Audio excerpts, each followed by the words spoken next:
আসসালামু আলাইকুম। হঠাৎ করে চলে আসলাম মাদ্রিদ, স্পেনে। অনেকে হয়তো জিজ্ঞাসা করবেন, হঠাৎ করে কেন আপু?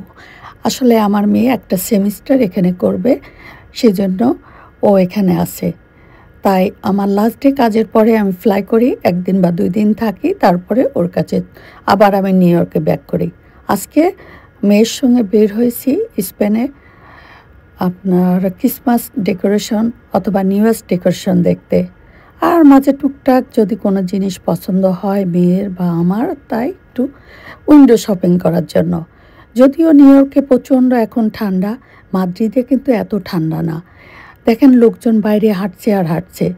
আবার বলছি স্পেনে বা ইউরোপে যদি আপনি ট্রাভেল করতে চান, অবশ্যই আপনাকে কমফোর্টেবল শু পরতে হবে।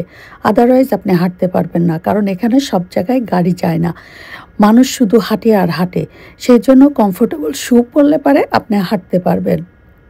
আর কি অনেক ভিডিও আছে, অনেকগুলো ভিডিও করলাম, কিন্তু এডিটিং করতে যেয়ে দেখছি কিছু ভিডিও আমি পাচ্ছি না।